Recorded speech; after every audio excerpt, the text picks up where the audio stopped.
Capstone holidays இவங்களுடைய big சேலில் இப்போ ஸ்பெஷல் ஆஃபராக வியட்நாமுக்கு ஆல் இன்க்ளூசிவ் குரூப் டூர் ஒன்று ஆர்கனைஸ் பண்ணியிருக்காங்க. 8 nights 9 days அப்படின்னு பிளான் பண்ணப்பட்டிருக்க இந்த டூர் பேக்கேஜுக்கு பெர் பர்சன் 1,24,999 இவங்க சார்ஜ் பண்ணுறாங்க. இதிலேயே உங்களுடைய visa, flight tickets, private transfer, 4-star hotel accommodation, breakfast, lunch and dinner, daily guide charges, all entry ஃபீஸ்லேருந்து வாட்டர் பாட்டில் வரைக்கும் எல்லாமே கவர் ஆகிடும். இவங்ககிட்ட எனக்கு பிடிச்ச 2 விஷயத்தில் முதல் விஷயம் ட்ராவல் நவ் பே லேட்டர் அப்படிங்கிற ஆப்ஷன் இருக்கிறதுனால நீங்கள் டூருக்கு போயிட்டு வந்து கூட அந்த அமௌண்ட்டை நீங்கள் ஈஸி மந்த்லி இன்ஸ்டால்மெண்ட்ஸில் பே பண்ணிக்க முடியும். 2வது விஷயம் Hoi An, Ninh Binh, ancient town, lantern boat ride அப்படிங்கிற மாதிரி மற்ற ட்ராவல் ஏஜென்சிஸ் யாருமே ப்ரொவைட் பண்ணாத சில யூனிக்கான பிளேசஸையும் சேர்த்தே இவங்க கவர் பண்ணுறாங்க. மேலே இருக்க நம்பருக்கு கால் பண்ணுங்கள். ஃபில்மி கிராஃப்ட் அப்படிங்கிற பேரை நீங்கள் ரெஃபர் பண்ணிங்கனாவே உங்களுக்கு 10,000 rupees ஃப்ளாட் டிஸ்கவுண்ட்டும் கிடைக்கும். அப்புறம் என்ன, ஃபேமிலியோட ஒரு இன்டர்நேஷ்னல் ட்ரிப், அதுவும் அஃபோர்டபுள் காஸ்ட்டில் போகணும் அப்படின்னு காத்துக்கிட்டு இருக்க நபரா நீங்கள் கேப்ஸ்டோன் ஹாலிடேஸுக்கு கால் பண்ணுங்கள். உங்களுடைய ட்ரீம் டெஸ்டினேஷனுக்கான டூர் பேக்கேஜை புக் பண்ணுங்கள். Hello பீபர்ஸ், welcome to filmi craft. நான் உங்கள் அருண். இந்த எபிசோடில் தருணம் படம் எப்படி இருக்குது அப்படின்னு தான் இங்கே நம்ம பார்க்க போகிறோம்.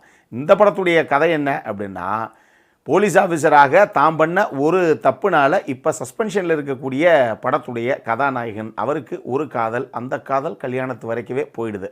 இப்போ கதாநாயகன் கதாநாயகியை பார்க்குறதுக்கு அவங்க வீட்டுக்கு போகும்போது இதுக்கப்புறம் அவங்க 2 பேருமே எதிர்பார்க்காம அங்கே அடுத்தடுத்து அரங்கேறின சம்பவங்கள் தான் இந்த படத்துடைய மொத்த கதையை.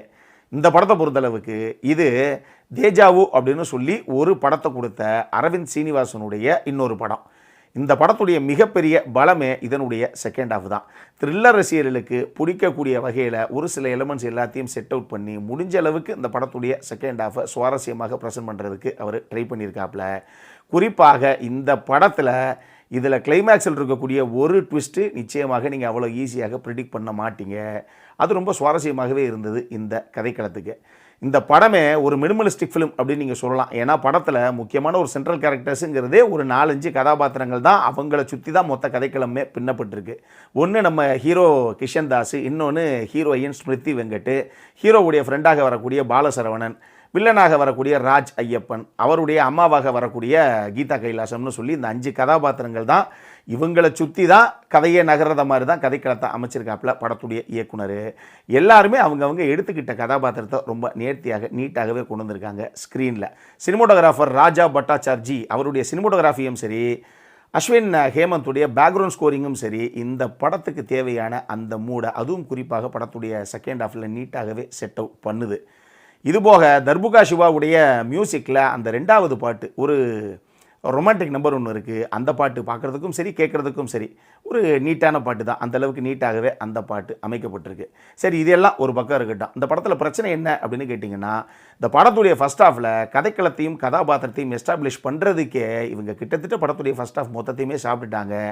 படத்துடைய மெயின் கோர் பிளாட்டில் கால் வச்சு அடுத்த 2வது நிமிஷம் இன்ட்ரோல் ஓப்பன் பண்ணி விட்டுறாங்க. ஸோ அவ்வளோ டைம் எடுத்துக்கிறது முக்கியமான விஷயத்தை செட் அவுட் பண்ணுறதுக்கே இந்த டீமு. இதனாலேயே இன்ஃபேக்ட் ஃபஸ்ட் ஹாஃபை விட செகண்ட் ஹாஃப் தான் லென்த்து. ஆனால் படம் பார்க்கும்போது நமக்கு செகண்ட் ஹாஃபை கூட செட்டுன்னு ஓடிடுது. ஃபஸ்ட் ஹாஃப் தான் கொஞ்சம் லென்த்தாக போய்கிட்டு இருக்கோம் அப்படிங்கிற ஒரு ஃபீல் ஒன்று வருது. ஸோ ஃபஸ்ட் ஹாஃபில் ரைட்டிங்கில் இன்னுமே நிறைய இவங்க கொஞ்சம் சுவாரஸ்யத்தை சேர்த்துருக்கலாம். இன்னொரு பக்கம் ஃபஸ்ட் ஹாஃபில் வரக்கூடிய அந்த முதல் பாட்டு ஒன்று இருக்குது. அந்த பாட்டு ஒரு ரிலர்சனிப்பு தான், அது தேவையே இல்லை அப்படிங்கிற மாதிரி தான் எனக்கு தோணுச்சு. ஏங்க அதெல்லாம் ஒரு தடைக்கற்களாகத்தாங்க இருக்குது இந்த படத்துக்கு அப்படிங்கிற மாதிரி ஒரு ஃபீல் தான் எனக்கு வந்துச்சு. இன்னொரு பக்கம் செகண்ட் ஹாஃப் எடுத்துக்கிட்டிங்க அப்படின்னா, நான் ஏற்கனவே சொன்ன மாதிரி த்ரில்லர் ரசிகர்களுக்கு பிடிக்கக்கூடிய பல எலமெண்ட்ஸு, பல மொமெண்ட்ஸு அந்த செகண்ட் ஹாஃபுக்குள்ளே இருக்குது. பட் இருந்தாலும் அது ரைட்டிங் இல்லை மேக்கிங் எப்படி வேணால் எடுத்துக்கலாம். அப்படி ஒரு சில காரணங்களால் நமக்கு ஒரு த்ரில்லர் படம் பார்க்கும்போது ஒரு ஆடியன்ஸுக்கு பதபதைப்புன்னு ஒரு விஷயம் எப்பயுமே மைண்டில் இருக்கணும். அது நமக்கு கொஞ்சம் ஆன் அண்ட் ஆஃப் ஆகத்தான் இருக்குது. அதையும் இன்னும் கொஞ்சம் சுவாரஸ்யப்படுத்தியிருக்கலாமோ அப்படிங்கிற மாதிரி எனக்கு தோணுச்சு. இது எல்லாமே போக ஒரு குறிப்பிட்ட காரணத்துக்காக ஒரு குறிப்பிட்ட சீனில் ஒரு கதாபாத்திரம் தேவை அப்படிங்கிறதுக்காகவே பாலசரவணனுடைய கதாபாத்திரமெல்லாம் சும்மா வலுக்கட்டாயமாக இழுத்து எழுதப்பட்ட கதாபாத்திரம் தானோ அப்படிங்கிற மாதிரி ஒரு ஃபீல் தான் எனக்கு வந்தது. ஏன்னா அந்த கதாபாத்திரம் ப்ராப்பராக முதல்ல க்ளோஸ் பண்ணவும் இல்லை இவங்க.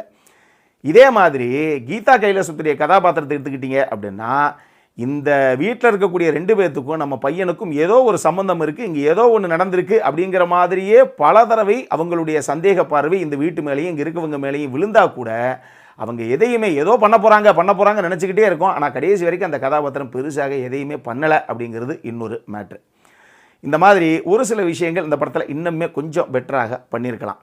மொத்தமாக இந்த படம் எப்படி இருக்குது அப்படின்னு கேட்டிங்கன்னா, ஒரு நல்ல அட்டம்ப்ட்டு, ஒரு நல்ல ஸ்டோரி லைன் தான் இது. த்ரில்லர் ரசிகர்கள்லாம் பிடிக்கக்கூடிய ஒரு கதைக்களம் தான் இது. ஆன் பேப்பர் ரொம்ப இன்ட்ரெஸ்டிங்கான ஒரு கதைக்களம் தான் இது. இதை ரைட்டிங்கில் இன்னுமே கொஞ்சம் புஷ் பண்ணியிருந்தாங்க அப்படின்னா இதை விட இன்னுமே ஒரு பெட்டரான படமாக இது வந்திருக்கிறதுக்கு நிறைய வாய்ப்புகள் இருக்குது. அடல் கானண்டை பொறுத்தளவுக்கு இதில் அப்படி ஒன்றும் எதுவும் பெருசாக கிடையாது. பட் UA 16+ தான், இதை மைண்டில் வச்சுக்கோங்க. இந்த படம் இன்னைக்கு தியேட்டர்ஸில் வெளியாகுது. அப்புறம் என்ன, இதே மாதிரி இன்னொரு வீடியோவோட அடுத்த முறை உங்களை சந்திக்கிற வரைக்கும் இட்ஸ் அருண் சைனிங் ஆஃப்.